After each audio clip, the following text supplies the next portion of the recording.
എങ്ങനെ കേസ് കൊടുക്കാണ്ടിരിക്കും? കാരണം ഇത്രയും ആയ ഒരാളുടെ കേസ് കൊടുക്കില്ല എന്തായാലും. അല്ല, അത്രയും പേടിച്ചിട്ട് കേസ് ആയിട്ടില്ല.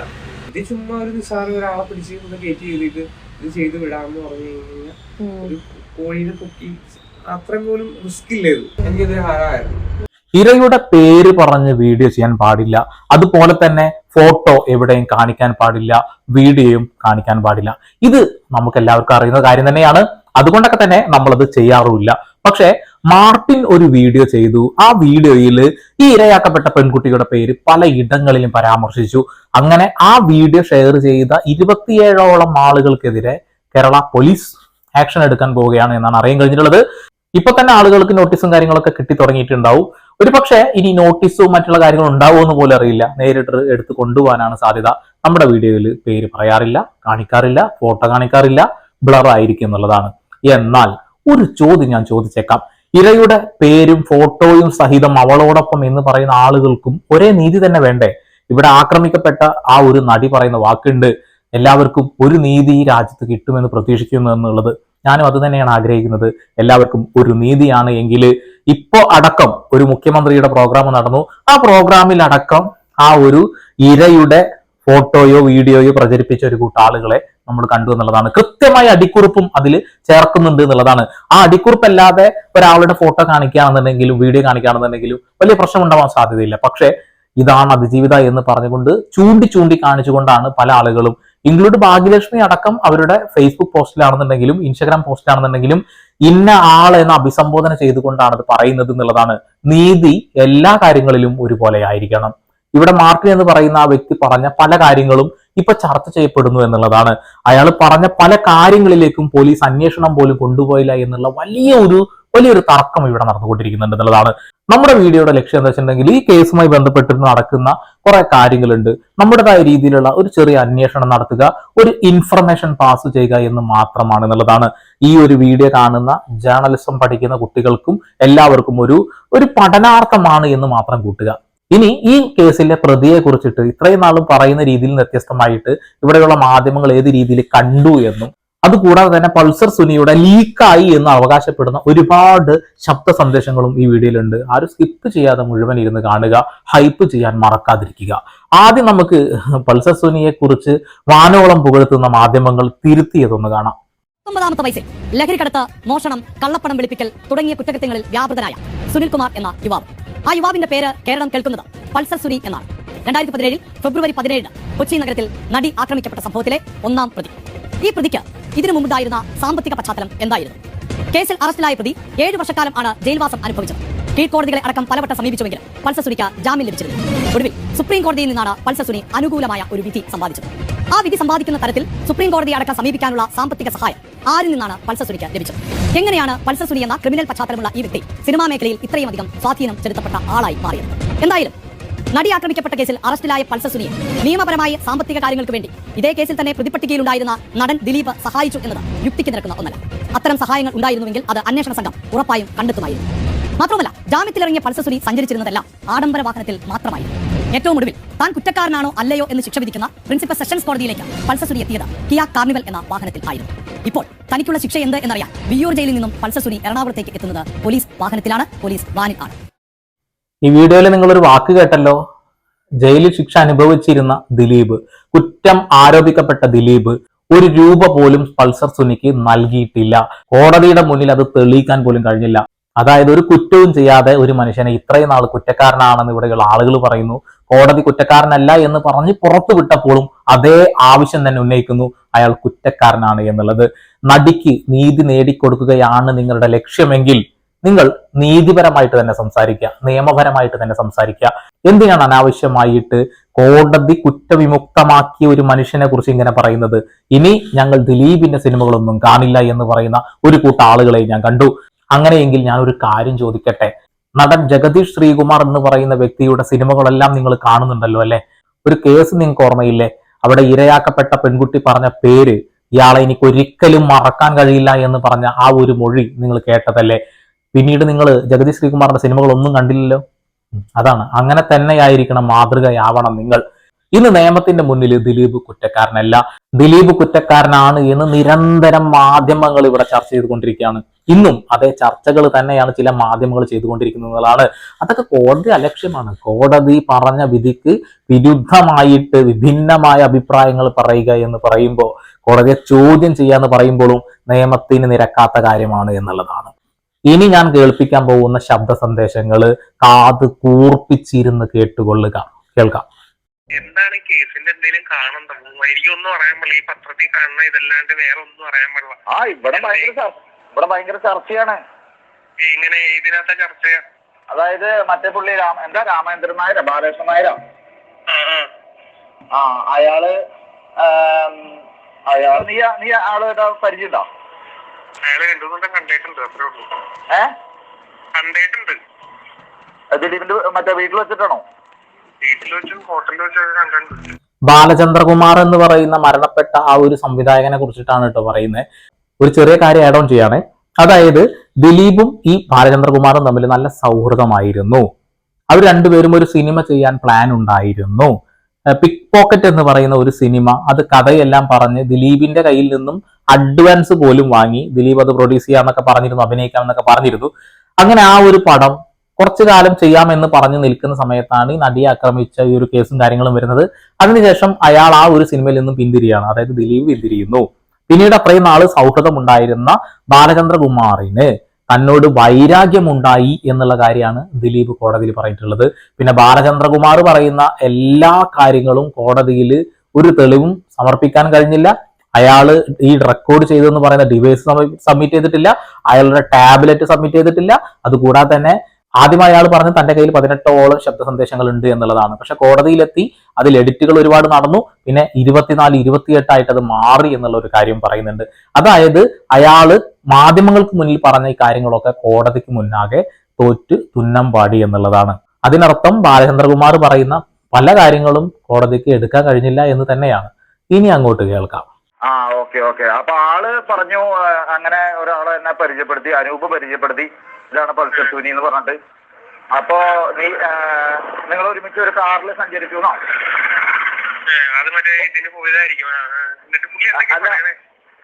നിന്റെ കയ്യിൽ കുറച്ച് പണം തന്നിട്ടുണ്ടായിരുന്നു, കുറച്ച് പൈസ ഏൽപ്പിച്ചിട്ട് അത് ബസ്സിൽ പോണ്ട, ബസ്സിൽ പോയാൽ പോക്കറ്റ് കടിക്കാറുള്ളതാണ്. അപ്പൊ പിക് പോക്കറ്റ് എന്ന് പറഞ്ഞൊരു സിനിമ സംവിധാനം ചെയ്യേണ്ട സമയത്താണ് ഈ കാര്യങ്ങൾ ചെയ്തത്. അപ്പോ അന്ന് നിന്റെ കയ്യിൽ കുറച്ച് പൈസ തന്നു വിട്ടു, അപ്പൊ സൂക്ഷിച്ചു പോകണം, ബസ്സിലൊക്കെ പോകുമ്പോൾ വളരെ ശ്രദ്ധിച്ചു പോകണം എന്ന് നിന്നോട് പറഞ്ഞു ഇത്രേ ആള്. അങ്ങനെയൊക്കെ ഉണ്ടായോ?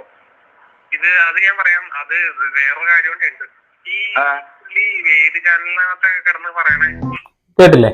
അതിൽ കുറച്ചുകൂടി കാര്യങ്ങൾ പറയാനുണ്ട് എന്ന് പറഞ്ഞിട്ട് അത് ആ സംഭാഷണം അങ്ങ് ആള് കൺവേർട്ട് ചെയ്തു എന്നുള്ളതാണ്. പിന്നെ ആ ഒരു സംഭാഷണം അവിടെ അവസാനിക്കുകയാണ്. പിക് പോക്കറ്റ് എന്ന സിനിമയിൽ ദിലീപുമായിട്ട് ചർച്ച ചെയ്യുന്ന സമയത്താണ് ദിലീപിന്റെ അനുജൻ പൾസർ സുനിയെ പരിചയപ്പെടുത്തി കൊടുക്കുന്നത് പറയുന്നത്. ഈ പൾസർ സുനിയും ദിലീപിന്റെ അനുജനും തമ്മിലുള്ള ബന്ധം അത് കോടതിയിൽ തെളിയിക്കാൻ കഴിഞ്ഞില്ല. അവർ കോളും കാര്യങ്ങളും ചെയ്തിട്ടില്ല എന്ന് മനസ്സിലാക്കുന്നു. അതുപോലെ തന്നെ പല കാര്യങ്ങളും ഇയാൾ പറയുന്നത് കോടതിയിൽ തള്ളിപ്പോയി എന്നുള്ളതാണ്. പിന്നെ ഈ വേറെന്താ, ഈ കോടതിയിൽ നിർത്തിയേക്കോണോ, കേസ് നിർത്തിയേക്കോണോ? അല്ല, അത് പുനർവിചാരണ വേണമെന്ന് പറഞ്ഞിട്ട് ആവശ്യപ്പെട്ടിട്ടുണ്ട് പോലീസ്. പ്രോസിക്യൂട്ടർ കൊടുക്കാൻ ചാൻസ് ഉണ്ടോ? മാധ്യമങ്ങളിലൊക്കെ അങ്ങനെ തന്നെയാണ് പറയണത്. കാരണം ഇതിനകത്ത് ആള് പറഞ്ഞ ഈ ബാലചന്ദ്രൻ എന്ന് പറഞ്ഞ പക്ക തെളിവ്, അതായത് എല്ലാം A to Z കാര്യങ്ങൾ പറയണ പോലെയാണ് ആള് പറയണത്. നടന്ന സംഭവം, അതായത് ആളുടെ പറച്ചിൽ കേട്ടാൽ അറിയാം റിയൽ ആയിട്ട് ഇത് നടന്നത് തന്നെയാണെന്ന് ഏതൊരാൾക്കാരും ആളും വിശ്വസിക്കാവുന്ന തരത്തിൽ. ഈ അനൂപും ദിലീപേണ്ണൊക്കെ തെറ്റാനുള്ള കാരണം എന്താ? അതറിയില്ല. തെറ്റാനുള്ള കാര്യം എന്താണെന്നോ മറ്റോ കാര്യങ്ങളൊന്നും അറിയില്ല. ഇയാള് വന്ന് പെട്ടെന്ന് വെളിപ്പെടുത്തി അങ്ങനെ. പിന്നെ അതിനുള്ള കുറച്ച് ഓഡിയോ ക്ലിപ്പുകളൊക്കെ ചാനലിൽ പബ്ലിഷ് ചെയ്യുന്നുണ്ട്, ദിലീപ് പറഞ്ഞതാണെന്നും പറഞ്ഞിട്ട്. ദിലീപ് പറഞ്ഞത്, അതുപോലെ അനൂപ് പറഞ്ഞത് എന്നൊക്കെ പറഞ്ഞുകൊണ്ട് പറയുന്നുണ്ട്. പക്ഷെ അയാൾ പറയുന്ന അയാളുടെ സംസാരം കേട്ട് കഴിഞ്ഞാൽ ഏതൊരാളും അത് അയാൾ പറഞ്ഞതിൽ വസ്തുത ഉണ്ടെന്നുള്ള കാര്യം ആ സംസാരത്തിൽ നിന്ന് നമുക്ക് മനസ്സിലാക്കാൻ പറ്റും. ഓക്കെ, അയാൾ പറഞ്ഞതിൽ വസ്തുതയുണ്ട് എന്നാണ് ഇദ്ദേഹത്തിന് മനസ്സിലായത്. പക്ഷെ വസ്തുത ഇല്ല എന്ന് കോടതി തെളിയിച്ചു. 2017 ഈ സംഭവം നടക്കുന്നത്. ഇയാൾ ശബ്ദ സന്ദേശങ്ങൾ മൊബൈൽ ഫോണിൽ ശേഖരിച്ചു എന്നുള്ളത്. എന്നാൽ 2021 അയാൾ ഈ ഒരു കാര്യങ്ങളൊക്കെ പോലീസുകാരെ അറിയിക്കുന്നു എന്നുള്ളതാണ്. അപ്പൊ അത്രയും ദിവസത്തെ അല്ലെങ്കിൽ അത്രയും വർഷത്തെ കാലതാമസം എന്തിനു വന്നു? അയാൾ ഭബ്ബ എന്ന് തന്നെയാണ് അടിച്ചത്. അതായത് 2016 ഡിസംബർ 26-നാണ് സുനിലിനെ ദിലീപിന്റെ വീട്ടിൽ വെച്ച് ഇയാള് കണ്ടു എന്ന് പറയുന്നത്. അതായത് തുടക്കത്തില് കണ്ടു എന്ന് പറയുന്നത്. എന്നാൽ അത് ഇയാൾക്ക് തെളിയിക്കാൻ കഴിഞ്ഞില്ല. CCTV ക്യാമറ ഫൂട്ടേജുകളോ അല്ലെങ്കിൽ മറ്റുള്ള കാര്യങ്ങളോ ഒന്നും ഇയാൾക്ക് എന്നല്ല കോടതിയിൽ അത് ആർക്കും തെളിയിക്കാൻ കഴിയില്ല എന്ന് തന്നെയാണ് ദിലീപ് പറയുന്നത്. കാരണം അങ്ങനെ ഒരു കൂടിക്കാഴ്ച നടന്നിട്ടില്ല എന്നാണ് ആൾ അവകാശപ്പെടുന്നത്. ഇനി രണ്ടാമത്തെ കാര്യം വെച്ചിട്ടുണ്ടെങ്കിൽ ടവർ ലൊക്കേഷൻ തെളിവുകളാണ്. അതായത് ബാലചന്ദ്രകുമാർ പറഞ്ഞ ദിവസം പൾസർ സുനിയുടെ ഫോൺ ലൊക്കേഷൻ ദിലീപിന്റെ വീടിരിക്കുന്ന ആലുവ ഭാഗത്തായിരുന്നു എന്ന് തെളിയിക്കാൻ പ്രോസിക്യൂഷന് കഴിഞ്ഞില്ല. ശാസ്ത്രീയമായ തെളിവുകൾ ഹാജരാക്കാൻ വന്ന വീഴ്ച മൊഴിയുടെ വിശ്വാസ്യത തള്ളി. അതുപോലെ 2017 നടന്ന കാര്യം 2021 കോടതിയിൽ എത്തിച്ചിട്ടുള്ളത്. അങ്ങനെ പല വാദങ്ങളും അയാൾ പറഞ്ഞ പല കാര്യങ്ങളും വിത്ത് ഡേറ്റും ഇതൊക്കെ വെച്ചിട്ടാണ് ആൾ പറയുന്നത്. ഭയങ്കര ഓർമ്മശക്തിയാണ് എന്നൊക്കെ നമ്മൾ പറഞ്ഞല്ലോ അല്ലെ. പക്ഷെ അതേ ഡേറ്റുകൾ വെച്ച് പറഞ്ഞത് തന്നെയാണ് ആൾക്ക് കിട്ടിയ 8ന്റെ പണി എന്നുള്ളതാണ്. ആൾ കോടതിയിൽ സബ്മിറ്റ് ചെയ്ത ഒരുപാട് ശബ്ദ സന്ദേശങ്ങളിൽ പലതും എഡിറ്റഡ് ആയിരുന്നു. ഇയാൾ പറയുന്ന കുറെ ഭാഗങ്ങളും മറ്റുള്ള കാര്യങ്ങളും ഒക്കെ എഡിറ്റ് ചെയ്ത് കളഞ്ഞിട്ടുണ്ടായിരുന്നുള്ളതാണ്. ഇതൊന്നും കൂടാതെ ഇതൊക്കെ സൂക്ഷിച്ചു വെച്ചു എന്ന് പറയുന്ന റെക്കോർഡ് ചെയ്തു എന്ന് പറയുന്ന ടാബ് അത് കോടതിയിൽ സബ്മിറ്റ് ചെയ്യാൻ ആൾ കഴിഞ്ഞില്ല.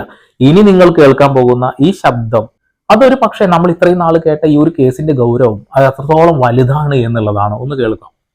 പക്ഷെ എന്തായിരുന്നു ആക്ച്വലി വിചാരിച്ച് ഇങ്ങനെ ഇത് ചെയ്തിട്ട് അവര് കേസ് കൊടുക്കില്ല എന്നാണോ വിചാരിച്ചത്? പക്ഷെ എങ്ങനെ കേസ് കൊടുക്കാണ്ടിരിക്കും? കാരണം ഇത്രയും ആയ ഒരാളുടെ കേസ് കൊടുക്കില്ല എന്തായാലും. അല്ല അത്രയും പേടിച്ചിട്ട് കേസ് ആരെ വണ്ടി ഓടിച്ചോണ്ട് തോന്നുന്നു? വണ്ടി ഓടിച്ച് മണികണ്ഠൻ. മണികണ്ഠനോട് മണികണ്ഠ വണ്ടി എടുക്കും. ഞാൻ ഇവിടെ ബാക്കിലിരുന്നു. ഞാൻ മോഹം കിട്ടി. ഞാൻ പറഞ്ഞു ഞാനൊന്നും സംസാരിച്ചില്ല. അതിന് മുമ്പ് അവൾക്ക് എന്നെ മനസ്സിലായി. എന്നോട് ചോദിച്ചു പിന്നെ ഞാൻ മാറ്റിവിടാൻ നോക്കി. പറ്റില്ല. ആ ഒരു ഇതൊന്നും അറിയില്ല. ഞാൻ പറഞ്ഞു ഇന്നാണ് കാര്യം, സഹകരിച്ചേ പറ്റുള്ളൂ. ഇവള് പെട്ടെന്ന് ചോദിച്ചു. ഇതൊക്കെ അറിയാം, 90% ഇവർക്ക് അറിയാം. ഇവരുടെ മൈൻഡ് മാറ്റാൻ വേണ്ടി നമ്മൾ എന്ത് ചെയ്യും? നമ്മുടെ ആളെ പറയരുതില്ല. ഇപ്പൊ നേരെ എന്ത് ചെയ്യും? അവിടെ വ്യത്യാസം വരുത്തും. പറഞ്ഞ മനസ്സിലായോ? മറ്റേ മാഡം പറഞ്ഞു. അത് തന്നെ അത് പറഞ്ഞു. അത് പറഞ്ഞത് പക്ഷെ അതും എനിക്കറിയാൻ പാടില്ല ഇത് ഇങ്ങനെ ഇങ്ങോട്ട് ചെല്ലുന്നുള്ളത്. ഞാൻ വേറെ ദിലീപേട്ടന്റെ അടുത്തേക്ക് ചെല്ലാണ്ടിരിക്കാനാണ് ഞാൻ മാറ്റിയത്. ആണ് പെണ്ണായി. ഓക്കെ, ആണ് പെണ്ണായി. തുടക്കത്തിൽ നിങ്ങൾ കേട്ടില്ലേ, ഇത് കേസ് കൊടുക്കില്ല എന്ന് എനിക്ക് 100% ഉറപ്പുണ്ടായിരുന്നു. അപ്പൊ റിപ്പോർട്ടർ ചോദിക്കുന്നുണ്ട്, അല്ല ഇത്രയും വലിയൊരു ഇത് ചെയ്തിട്ട് അത് ചോദിക്കില്ല എന്ന് തോന്നുന്നുണ്ടോ? അപ്പൊ എത്ര വലുത്, അതിനും മാത്രം ഒന്നും സംഭവിച്ചിട്ടില്ലല്ലോ എന്നുള്ളതാണ് ആളുടെ തിരിച്ചുള്ള മറുപടി. കൊള്ളാം. എന്തായാലും പൾസർ സുനി പറഞ്ഞ അവസാന വാക്കിന്റെ ബാക്കി ഞാൻ വെച്ചേക്കാം. അതായത് അങ്ങനെ ഒരു മേഡം ഇല്ലല്ലോ.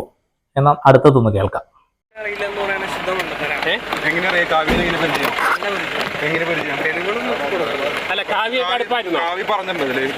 എന്നെ അറിയില്ലെന്നല്ലേ പറയാം.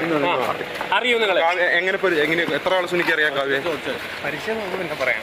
അത് എനിക്ക് ചോദിച്ചത് മാഡം കാവ്യാണ് അല്ലേ?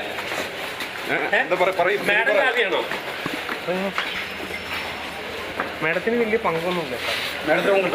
മാഡത്തിന് വലിയ പങ്കൊന്നുമില്ല. പൈസ തന്നിട്ടുണ്ട്. മാഡം ഇല്ല, ദിലീപ് രക്ഷിക്കാൻ വേണ്ടി പറഞ്ഞ. പക്ഷെ മാഡം കാവ്യമാതാരാണ്. പക്ഷെ മാഡത്തിന് വലിയ പങ്കൊന്നുമില്ല കേട്ടോ. ഇങ്ങനെ നിരന്തരം സ്ഥിരതയില്ലാത്ത വാക്കുകൾ ഉപയോഗിച്ചുകൊണ്ടാണ് ആള് ചെയ്തിട്ടുണ്ട്, വലിയ തെറ്റ് ചെയ്തിട്ടുണ്ട്. അത് കോടതി തന്നെ തെളിയിച്ച ഇയാൾ ആ ക്രൂരകൃത്യം ചെയ്തിട്ടുണ്ട് എന്നുള്ളത്. പക്ഷെ അത് വളരെ ലാഘവത്തോട് കൂടിയിട്ട് അതിന് മാത്രം ഒന്നും ചെയ്തിട്ടില്ലല്ലോ. വളരെ സിമ്പിൾ അല്ലേ? ഇനി ഇയാൾ ഈ ഒരു കാര്യത്തിനെ വിശദീകരിക്കുന്ന ഒരു രീതിയുണ്ട്. അയാളുടെ ഒരു ചിന്താഗതി നോക്കണം കേട്ടോ. ഇതൊക്കെ വളരെ സിമ്പിളായിട്ട് ഞാൻ ഊരിപ്പോരും. ഇതൊന്നും ഒരു വിഷയമുള്ള കാര്യമല്ല എന്ന രീതിയിലാണ്. ഇതാണ് നിങ്ങൾ ശരിക്കും കേൾക്കേണ്ടതായിട്ടുള്ള ഓഡിയോ.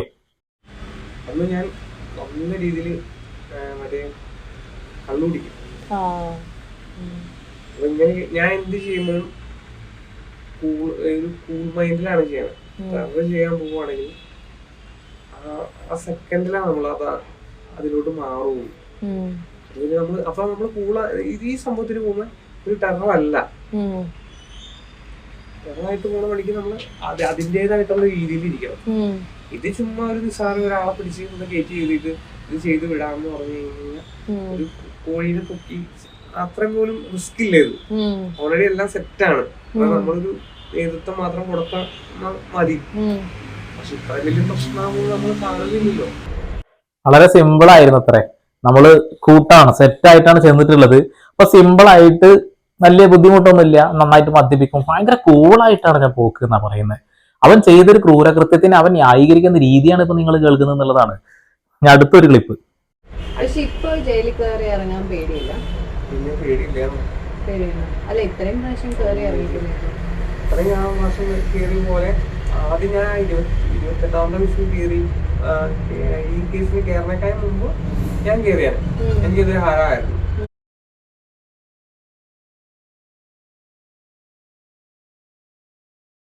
കേസൊക്കെ അവന് ഭയങ്കര ഹരാണ്. നിസാരമായിട്ട് ഞാൻ പുറത്തിറങ്ങുന്ന പറഞ്ഞത് ഇവിടുത്തെ നിയമ സംവിധാനങ്ങളെ വെല്ലുവിളിക്കുന്നതാണ് നമ്മൾ കേൾക്കുന്നത്. ഇവനെയൊക്കെ 20 വർഷമാണ് ശിക്ഷിക്കേണ്ടത്. ഇവനത് 20 വർഷമല്ല ശിക്ഷിക്കേണ്ടത്. ഇവൻ പറഞ്ഞ സ്റ്റേറ്റ്മെന്റുകൾ കണക്കിലെടുക്കുകയാണെന്നുണ്ടെങ്കിൽ ഇവൻ ജീവിതകാലം മുഴുവൻ ഒരു ജാമ്യം പോലും കിട്ടാതെ ജയിലിനകത്ത് കിടക്കേണ്ടവനാ. ആ ഒരു പെൺകുട്ടിയെ അത്രമാത്രം ദ്രോഹിച്ചിട്ട് അവസാനം അവൻ പറയുന്ന വാക്കുകളാണ് ഇത് എന്നുള്ളതാണ്. അവനെ സമ്മതിക്കുന്നുണ്ട്, ഞാനത് ചെയ്തു. അത് നിസാരമായിട്ടാ പറയുന്നത്. ഇത് ചെറിയൊരു സംഭവമല്ലേ. നിയമത്തിന് എനിക്കൊന്നും ഒരു വിലയില്ല. കൊള്ളാം, അടിപൊളി, എന്ത് പറയാനാ. ഞാൻ ഇത് സംഭവം നാളെ രാവിലെ ഈ സംഭവം അവര് വിളിച്ചാൽ തീർന്നു. പക്ഷെ ഇത് ഏൽപ്പിക്കണ്ടേ എവിടെയെങ്കിലും? ഇത് കഴിഞ്ഞിട്ടല്ലേ പോകേണ്ടത്. ഇതിപ്പോ നാളെ ഇന്ന് രാത്രിയാണ് ഈ സംഭവം നടക്കണേ. സാധനം എനിക്ക് കൊടുക്കണമെങ്കിൽ നാളെ ഉച്ചയ്ക്കോ വൈകുന്നേരമോ എപ്പോഴെങ്കിലും എനിക്ക് കൊടുത്താൽ മതി. ഫോൺ കൊടുത്തോ? ഫോൺ കൊടുത്തില്ല. മെമ്മറി കാർഡ് പറഞ്ഞ് ഞാൻ ഉള്ളിൽ 2-3 കോപ്പി ചെയ്തിട്ടുണ്ടായി. 2-3 കോപ്പി ചെയ്തിട്ട് ഒരെണ്ണം മിസ്സായാലും ഒരെണ്ണം അവിടെ കിട്ടണം. അതൊക്കെ 3 കോപ്പി എടുത്തു. ഇയാളെ പോലീസ് അറസ്റ്റ് ചെയ്യണത് 4 ദിവസം 5 ദിവസത്തിന് ശേഷം തോന്നുന്നു. അതിൻ്റെ ഉള്ളിൽ ആള് അത്യാവശ്യം ഈ വിഷ്വൽസ് 3 മെമ്മറി കാർഡിലേക്ക് മാറ്റി എന്നുള്ളതാണ്. എന്നതിന് ശേഷം ഒരെണ്ണം അഭിഭാഷകന് കൊടുത്തുവെന്നും മറ്റുള്ള പോലീസുകാരെ കയ്യിലുണ്ടെന്നും പിന്നെ ഒരെണ്ണം അത് മിസ്സിംഗ് ആണെന്ന് പറയുന്നത്. പക്ഷെ അത് കൃത്യമായിട്ട് അയാളെ എവിടെ വെച്ച് എന്ന് പറയുന്നുണ്ട് കേട്ടോ. ദൃശ്യങ്ങൾ പറഞ്ഞിട്ടുണ്ടെങ്കിൽ നടിയെ ആക്രമിക്കുന്ന അതിക്രൂരമായിട്ടുള്ള ആ ഒരു ദൃശ്യങ്ങളെ കുറിച്ചിട്ടാണ് പറയുന്നത്. അയാളത് ലാഘവത്തോട് കൂടിയിട്ടാണ് പറയുന്നത് അറിയോ. ഇനി അത് സൂക്ഷിച്ച രീതി പറയുന്നുണ്ട് കേട്ടോ. അത് പോലീസ് കണ്ടെടുത്തൊന്നും എനിക്കറിയില്ല. എന്നാലും അയാൾക്ക് അന്ന് 7 വർഷത്തിന് ശേഷം ജാമ്യം കിട്ടിയപ്പോ കൊടുത്ത ഇന്റർവ്യൂവിലുള്ള കഷ്ണമാണ് ഇത് കേട്ടത്. ഇത് കേട്ടോ. ഒന്ന് ലോയറിന് കൊടുത്തു.